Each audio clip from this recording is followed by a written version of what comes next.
मनुष्य ही भगवान है। दुर्भाग्य है कि मनुष्य शैतान कैसे बन जाता है।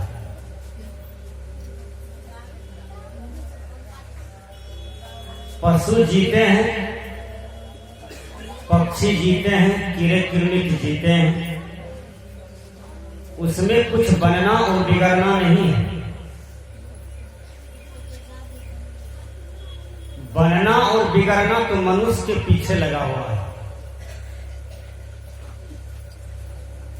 हम भगवान को भी मानते हैं और भगवान को हत्या भी करते हैं। ये कैसा बुद्धि है हमारी, ये कैसा विचार है हमारा। एक तरफ भगवान को मानते हैं और पूजते भी हैं, एक तरफ भगवान का हत्या भी करते हैं। कैसे, मैं स्पष्ट करता हूं।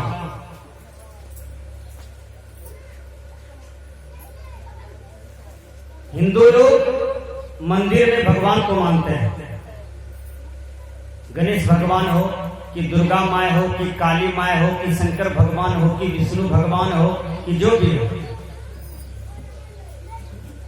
उसको मानते हैं और उसको पूजा भी करते हैं। काली मैया के नाम पर हम भगवान और भगवती को बलि देते हैं, काट के मार करके खून निकाल करके तड़पा देते हैं। ये ज्ञान किसने दिया? काली मैया, दुर्गा मैया, कौन चीज का प्यास है? और किसने यह विद्या पढ़ा दिया आपको, जो आपने मान लिया है कि केवल खून इसको चढ़ाओ, मनोकामना पूरा होते रहे? यह विद्या है, यह परंपरा का मारा हुआ दिमाग है। सदगुरु धर्मस्वरूप साहब जी कहते हैं, परंपरा की पंक्ति से हटकर जो अनुभव में आया, परंपरा की पंक्ति से हटो। परंपरा में कोई पढ़ा लिखा नहीं था, आप क्यों पढ़ते हैं? परंपरा में सब हरे हल बरद लेके चल रहा था खेत में। आप हल बरद को छोड़ करके ट्रैक्टर के पीछे काहे गए? परंपरा में टेम्पू गाड़ी नहीं थी, सोमो गाड़ी नहीं था, जहाज नहीं था। आप जहाज पर बैठ करके दिल्ली काहे चले जाते हैं? परंपरा के लोग के पास नहीं था। कुछ ऐसी बात है हमारे समाज में जो कहते हैं पुराने से पुराने, परंपरा से परंपरा लोगों ने किया है तो हम लोग भी करेंगे। नहीं भैया, आपने विकास किया है, साइंस कहां से कहां चला गया, कहां से कहां आपको पहुंचा दिया। ज्ञान होनी चाहिए। मानव एक तरफ भगवान को मानते हैं, एक तरफ भगवान की हत्या करते हैं। क्या बकरी के अंदर में आत्मा राम बैठे हैं, वो भगवान नहीं है? बोलिए। बकरी के अंदर में जो जीवात्मा है, प्राण है, क्या उसके अंदर में भगवान नहीं बसता है? आपको कौन आदेश दिया जो आप देवी के नाम पर हत्या करके खा लिए? क्या मछली के अंदर में आत्मा राम नहीं है? जैसा प्राण अपना, जैसा जीवन अपना, वैसा ही जीवन सबका है। बोलिए। एक तरफ भगवान को मानते हैं, एक तरफ भगवान की हत्या करते हैं। ये ज्ञान किसने दिया? एक तरफ हम लोग कहते हैं मनुष्य ही मनुष्य का रक्षा कर सकता है, और मनुष्य ही मनुष्य का आज भक्षण कर रहा है। करता है कि नहीं? किसी का हम समुच्चय जमीन बेईमानी कर लिए, वो मरेगा कि जिएगा? तो मनुष्य को खा रहा है कि नहीं? किसी का जमीन मकान सहित हम बेईमानी कर लिए, कोर्ट में लिखा लिए, धक्का देके उसको भगा रहे हैं, मार रहे हैं, पछाड़ रहे हैं। क्या हम भगवान की हत्या कर रहे हैं कि नहीं? क्या उस मनुष्य के अंदर में भगवान बैठा हुआ कि नहीं? बोलिए। सबके अंदर में भगवान भगवती बैठा हुआ है। आप कहते हैं कि सब में साईं बसता है, सब में राम रहता है, सब में भगवान का अंश है। तो एक तरफ भगवान को मानते हैं, एक तरफ भगवान को दुख देते हैं। ये ज्ञान किसने दिया आपको? बोलिए। रामायण में कहा जाता है सिया राम मैं सब जग जानी। सब में राम को देखो, सब में परमात्मा को देखो और सब पर दया करो। सब पर दया करना चाहिए। कोई व्यक्ति गिर जाए समाज में, उसको उठाना चाहिए। मारवाड़ी अपने मारवाड़ी को 3 बार उठाता है। एक बार मैं फारबिसगंज में था और उस समय मैं मैट्रिक में पढ़ रहा था। एक मारवाड़ी कहते हैं कि हम अपने समाज में हम 3 बार उठाते हैं गरीब मारवाड़ी को, जो निर्धन है। अब 3 बार में क्या हुआ, दूसरे बार में उठ जाता है, हमसे भी ज्यादा धनवान हो जाता है। हम करोड़पति हैं, वो 2 करोड़पति हो जाता है। विचार कीजिए, हम 1 करोड़पति हैं तो वो 2 करोड़पति हो जाता है। तो आदमी को उठना चाहिए, गिरे हुए नहीं रहना चाहिए। हर आदमी आदमी को विकास दे, हर आदमी का मार्गदर्शन बने, हर आदमी का सुझाव बने, हर आदमी से निर्भय रहे। ये जीवन होना चाहिए। आज हम लोग सदगुरु कबीर जयंती मनाते हैं। क्यों? कबीर साहब दुनिया से चले गए, 600 वर्ष हो गया, लेकिन आज उसकी जयंती मनाते हैं। समूचा देश मना रहा है, विश्व मना रहा है, क्योंकि जो बात कबीर साहब कह करके ये दुनिया से गए वो आज तक कोई संत नहीं कह पाया। विचार कीजिए, कबीर साहब के बीजक को पढ़िए, तब आपको ज्ञान होगा, बोध होगा कि कबीर साहब कितने बड़े विद्वान थे। कुछ आदमी अभी भी कहते हैं कि कबीर साहब पढ़े लिखे नहीं थे। और कबीर साहब के बीजक का व्याख्या करके देखिए, भावार्थ निकाल करके देखिए, संधि विच्छेद करके देखिए, आप उसका अर्थ निकाल करके देखिए, आपको आश्चर्य लगेगा ये हमसे नहीं होगा। BA ऑनर्स MA किया हुआ फेल हो जाता है। विचार कीजिए। इसलिए कबीर साहब दुनिया के सबसे बड़े विद्वान हुए और पढ़े लिखे संत थे, शिक्षित संत थे। वो समाज सुधारवादी संत थे, मानवतावादी संत थे, सब में भगवान को देखने वाले संत हुए। आज हम लोग कबीर जयंती मनाते हैं। एक बच्चा से पूछो कि तुम 4था नंबर वाला दादाजी का नाम बताओ, तो वो बच्चा नहीं जानता।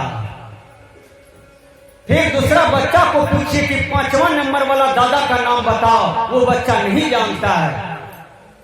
उसी बच्चा को पूछिए तुम राम को जानते हो, तो वो बच्चा कहता है मैं जानता हूं। राम ने कितना बढ़िया काम किया विश्व में कि उसका नाम हो गया। कृष्ण ने कितना बढ़िया काम किया कि आज उनका समूचा दुनिया में नाम है। महात्मा गांधी ने कितना बढ़िया काम किया, आज चौक चौराहे पर हर भारतीय नोट में, रुपया में, हर सरकारी रूम में महात्मा गांधी का तस्वीर देखने को मिलता है। आखिर कितना बढ़िया काम किया कि महात्मा गांधी अमर हो गया। तो जो पुरुष अमर हो गए हैं उसी पुरुष की जयंती मनाई जाती है। इसलिए आज हम लोग कबीर जयंती मनाए। कबीर जयंती हमको तो लगता है कि जब तक सूरज चांद रहेगा तब तक सदगुरु कबीर साहब का नाम रहेगा और कबीर जयंती मनाई जाएगी सृष्टि में। इस आंधी को कोई नहीं रोक सकता है, इस आंधी को कोई नहीं रोक सकता है। कबीर जयंती रूपी आंधी को दुनिया का कोई व्यक्ति नहीं रोक सकता है, कोई राजनेता और कोई कपटी मानव नहीं रोक सकता है। कबीर जयंती हर वर्ष मनाए जाएंगे समूचा विश्व में, क्योंकि कबीर साहब जो दिए हैं वो हवा में गूंज रहा है। कबीर साहब क्या दिए हैं? कबीर साहब छुआछूत मिटाए। ठीक से सुनिएगा। यदि आप मुसार थे, जुल्हा थे, दुनिया थे, दुसाद थे, डोम थे, चमार थे, आज से 600 वर्ष पहले कबीर साहब 600 वर्ष पहले हो गया। उस समय छुआछूत बहुत था। उस समय आपको बरंडा पर चढ़ने के लिए नहीं देता था, दीवार पर बैठने के लिए नहीं देता था। यदि दुसाद कहीं बैठता था तो 1.25 हाथ मिट्टी खोद करके फेंक देता था और गंगा जल से पवित्र किया जाता था। क्या आपके साथ अपराध हो रहा था? बोलिए। आज दुसाद का बेटा इंजीनियर है, कलेक्टर है, महामंत्री है देश में, आज गुसाब का बेटा जज है, इंस्पेक्टर है, दरोगा है, डीएम है, एसपी है, लेकिन उस समय नहीं होने के लिए देता था। विचार कीजिए, यदि उस समय शूद्र वेद पढ़ लेता था तो उसकी जिह्वा को काट दिया जाता था। यदि शूद्र वेद की पंक्ति को सुन लेता था भूल से भी तो उसके कान में शीशा का चूर्ण पिघला करके दिया जाता था और उनको कोड़ों से पीटा जाता था। इतना तक सजा है। मैंने इंटर में पढ़ा था एक दुखी चमार की कहानी। एक दुखी चमार बेचारा जाता है मजदूरी करने के लिए किसी धनवान आदमी के यहाँ। तो धनवान कहते हैं मेरा बेटी का ब्याह है परसों, तुम ये लकड़ी फाड़ दो। बहुत ढेर सारी लकड़ी दे दिया फाड़ने के लिए, फाड़ रहा है। तो वो दुखी चमार कहता है माई तनिक सत्तू देई, भूख लगल बा, पानी पी लेब तब अहाँ का काम करो। कहता है नहीं, सत्तू पिसा करके आने वाला है, तब तक तुम काम करो। फिर 2 घंटा के बाद वो दुखी चमार कहते हैं माई तनिक सत्वो देई, बहुत भूख लागल बा, नहीं तो कुछ हो जाए शरीर में।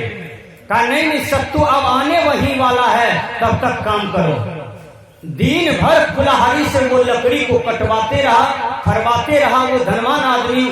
और शाम जब हो गया तो फिर बेचारा प्रयास करता है कुछ खाने के लिए, लेकिन एक थप्पड़ मारा वो धनवान आदमी बेचारा भर दिन का भूखा था। जैसे थप्पड़ मारा, थप्पड़ कान पर लग गया, वो दुखी चमार वही कुल्हाड़ी लेते हुए जमीन पर गिर गया और उसका दम टूट गया।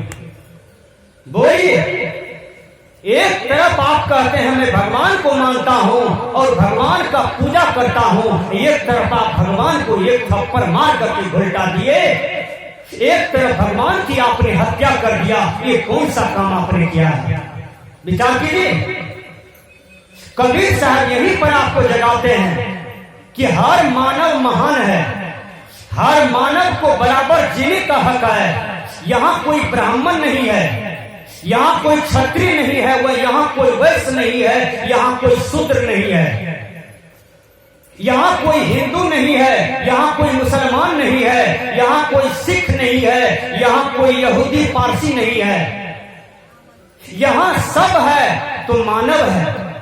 कुत्ता में क्या जाति है? कोई जाति है? कुत्ता कुत्ती का संजोग हो जाए तो कुत्ते में पैदा लेगा, कुत्तियन पैदा लेगा। बैल और गाय का संजोग हो जाए तो बछड़ा बछड़ी पैदा लेगा। मनुष्य और मानव और मानवी का संजोग हो जाए तो मानव पैदा लेगा। बोलिए, मुसलमान की लड़की हो, हिंदू का लड़का हो, दोनों में शादी हो जाए, बोलिए क्या पैदा लेगा? चीच की बटेर, नेड़िया की बिजली, क्या पैदा लेगा? बोलिए, मनुष्य ने पैदा लेगा। जब मनुष्य ने मनुष्य को योग्यता में आया तो मनुष्य पैदा लेगा। हम लोगों को लोग कभी काल बाहर में कान में पूछने आता है बाबा अहाँ कौन जात के छिए? हम कहिए सब विकास क्या गले तो दिमाग में अभी तक परंपरा रूपी घाव लागले छो हैं। हम कहिए तो घर देखिया हेते हमर की तू जे जात पूछे ले छी अहाँ कौन जात के छिए? एक आश्रम में हम 3 दिन रह गए, वहां शाह लोग ज्यादा था तो 3, 4, 5 आदमी आ गया। आज से 12-13 साल की कहानी है, नेपाल बॉर्डर की कहानी है। तो 3, 4, 5 आदमी आ गए, हमको कहते हैं बाबा अहाँ कौन जात के छिए? तो हम तो शुद्ध थे, भोले भाले थे। हम बोले हम किसी जात के नहीं है, हम मानव हैं। और आदमी बढ़ने लगा, पूछने लगा, बुद्धिजीवी सब आदमी जो बगल अगल में था। तब हमको एक आदमी कहता है बाबा ये तेली कुल के बाबाजी आवे छे तो ओकरा ज्यादा स्वागत है, कहीं सब तेलिए छे बगल में। तही से सब पूछे बार बार अहाँ कौन जात के छिए? अब जहां तेली की संख्या है, यदि वहां कबीर आश्रम है, कोनो जगह है, तो वहां तेली रूपी बाबाजी चाहिए तो उसको भगा देंगे। विचार कीजिए, ये कैंसर हमारे दिमाग में लगा हुआ है, इसको कौन हटाएगा? क्या कबीर साहब वाला कंठी पहन लिए हैं, कबीर साहब वाला कपड़ा पहन लिए हैं, हम गुरु कहलाते हैं, सदगुरु कहलाते हैं, विचार कीजिए, बड़का महात्मा कहलाते हैं और अंदर से जातिवाद रखते हैं। बोलिए, अरे आप तो हंस हो जाइए, दूध का दूध पानी का पानी, जैसे बंदीश्वर कबीर था वैसे हो जाइए। आप जातिवाद मिटाइए, छुआछूत मिटाइए, जो काम कबीर साहब किए। आप सबको मानवतावाद में लाइए, एकतावाद में लाइए, सबको संभालिए। जो गिर रहे हैं उसको उठाने का प्रयास किए। जो काम कबीर साहब किए वो काम आप भी कीजिए। इसलिए आपने उजला कपड़ा पहना है, इसलिए आपने कबीर साहब का कंठी माला लिया है। विचार कीजिएगा। तो मैंने कहा कि कबीर साहब छुआछूत मिटाने का प्रयास करते हैं। और बीजक में गुरुवर कबीर कहते हैं ब्राह्मण को क्या, एक त्वचा हार मलमूत्रा, एक रुधिर एक गुदा, एक बूंद से सृष्टि रचो है को ब्राह्मण को सुधरा। बोलिए, ब्राह्मण का जन्म मुंह से होता है कि मां के पेशाब रास्ते से होता है? ठीक से बोलिए। ब्राह्मण का जन्म मुंह देकर के होता है कि मां का पेशाब रास्ते से होता है? पेशाबे रास्ते में होता है। अब क्षत्रिय का जन्म, वैश्य का जन्म, शूद्र का जन्म, अरे जिस घाट से ब्राह्मण आया है वही घाट से शूद्र वैश्य क्षत्रिय सब न आया है। हिंदू मुसलमान सिख यहूदी पारसी ईसाई सब न आया है। बोलिए, तो इसमें ऊंच नीच बैकवर्ड फॉरवर्ड की बात हम क्यों करते हैं? ये सारी अज्ञानता है, ये सारे भ्रम है। यही भ्रम से हटाने के लिए बंदी छोड़ कबीर डंके की चोट पर हिंदुओं से, मुसलमानों से, ब्राह्मणों से, मुल्लाओं से, गलत साधुओं से, कबीर साहब गलत साधु को भी कहते हैं मन न रंगाए, रंगाए जोगी कपड़ा, दाढ़ी को बढ़ाए के जोगी मन को बनाए बकरा।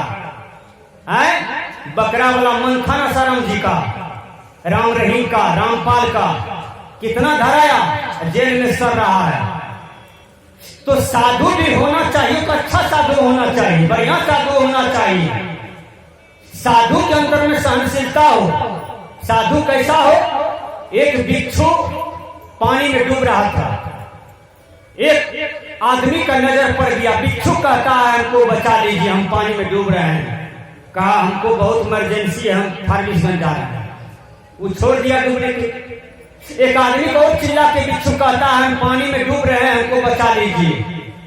कहा हम प्रोफेसर हैं, कॉलेज जा रहे हैं, वेतन कट जाएगा, हम बहुत अरबर में हैं। यानी डूब रहा है तो डूबो, मरना है तो मरो, हमको अपना काम है। बिच्छू बहुतों से निवेदन किया, कोई नहीं बचाया। उसी रास्ते से एक महान संत रतन स्वरूप साहब जैसे जा रहे थे। बिच्छू कहते हैं हे महात्मा, हम पानी में डूब रहे हैं, बहुत बच बच के हम बचे हुए हैं, पानी में डूब रहे हैं, डूब जाएंगे, हमको बचा लीजिए। महान संत जाते हैं हिलते हुए, बिच्छू को एक हाथ में लिया और एक हाथ से तैरते तैरते निकल रहा था। तो जिस हाथ में बिच्छू को लिया उस हाथ में बिच्छू डंक मारने लगा महात्मा को। महात्मा का बहुत, महात्मा को दुखने लगा, दर्द होने लगा। एक आदमी कहते हैं जिस बिच्छू का प्राण की रक्षा आप करते हैं महात्मा जी, वो बिच्छू तो आपको 100 डंक मार दिया। कहा बिच्छू का स्वभाव है डंक मारना, मेरा स्वभाव है बिच्छू का प्राण का रक्षा करना। इसी को महात्मा कहते हैं। बोलिए सदगुरुदेव की जय। कितनो दुख दे आपको, यदि दुख से द्रवित नहीं हुआ तो वो महात्मा कबीर साहब 52 का सन्यास है। कृष्ण भगवान को कितने दोषी ठहराए, कृष्ण भगवान के पीछे सब लग गए, लेकिन कृष्ण भगवान का विजय हो गया, राम का विजय हो गया, महात्मा गांधी का विजय हो गया। सत्यवादी परेशान होता है लेकिन उस पर किसी का अंकुश नहीं चलेगा, लेकिन परेशान होता है लेकिन पराजित नहीं होता। आप भारतीय नोट में देखिए लिखा हुआ है, भारतीय रुपया में लिखा हुआ है सत्यमेव जयते, यानी सत्य का विजय होता है। तो सत्य पर विश्वास कीजिए। एक छोटा सा बच्चा प्रहलाद सत्य पर विश्वास किए तो उनका विजय हो गया। एक छोटा सा बच्चा ध्रुव को सत्य पर विश्वास था, और उनकी जीवनी को देखिए कितना दुख में रहा, ध्रुव उनका विजय हो गया। एक छोटा सा बच्चा लव कुश, वो भी सत्य मार्ग पर बहुतों को ढेर कर दिए। आखिर सच्चाई तो कोई चीज है भैया, तो सत्य एक ऐसा चीज है, उस पगडंडी को जो पकड़ करके रहेंगे उसका जीवन तर जाएगा, उसका जीवन महान हो जाएगा। तो मैंने कहा कबीर साहब मिटाने का प्रयास करते हैं जातिवाद, छुआछूत, भरमवाद। कई भरम समाज में लगा हुआ है, ढेर सारे भरम लगा हुआ है। विचार कीजिए, बिल्ली रास्ते से चला गया तो लोग गाड़ी रोक के खड़ा रहता है। हम कहते हैं क्या हो गया, तड़का उड़का गिरा है आगे में, क्या हंसने लगता है। हम कहते हैं ठनका गिरा है आगे में जो तुम गाड़ी लेकर रुक गए हो। नहीं बाबा, बिल्ली चल गए रास्ता से। अरे बिल्ली चला गया रास्ते से, तुम क्यों रुक गए हो? विचार कीजिए, ये भरम है। पंडित जी भरम लगा दिया है। भदवा को मानते हैं, भदवा उतरते तो हमारे बेटी जेते ससुराल, अन्य तो नहीं देते। आप कहिया कनपट्टी पर चढ़ले, कहिया उतरते, कौन दिन चढ़ले, कौन दिन भदवा उतरते। भदवा नाम का लोग मिलता है, लेकिन भदवा आज तक कौन लगता है कौन छोड़ता है, ये बात हम लोग नहीं जान रहे हैं। विचार कीजिए। तो मैंने कहा गुरुवर कबीर भरम हटाते हैं समाज से। सब मानव एक समान है, सब वही घाट से आते हैं, वही एक ही चचरी पर जैसे चार आदमी उठा करके स्मशान घाट में फेंक दो, जला दो, गाड़ दो, सबका यही दशा हो जाता है। तो फिर इसमें छुआछूत कैसे, ऊंच नीच कैसे? हाँ, व्यक्ति कर्म से ऊंचा नीचा होता है, आचरण से ऊंचा नीचा होता है।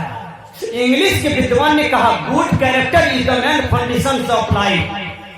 पवित्र आचरण ही मानव जीवन का स्तंभ होता है। आचरण की पूजा होती है और शरीर की पूजा नहीं। ये बाहरी देह का पूजा नहीं, ये रूप का पूजा नहीं। पूजा शरीर का नहीं, पूजा आचरण का होता है। कबीर साहब समस्त भरम को मिटा करके और बोले कि आचरण का पूजा करो। मनुष्य के अंदर में जो आत्मा राम बैठे हुए हैं, इनका पूजा करो। तो कबीर जयंती के अवसर पर मैं छोटा सा संदेश आप लोगों के बीच में रखा कि हम लोग सारे आडंबर से दूर हो जाएं और कबीर साहब के विचार को पढ़ें, जाने, तब माने, और उसके बाद जब मान लेंगे और करेंगे तो स्वतः कबीर साहब जैसे निर्भरांत हम लोग भी हो जाएंगे। इन्हीं शब्दों के साथ देता हूँ विराम। बोलिए सद्गुरुदेव।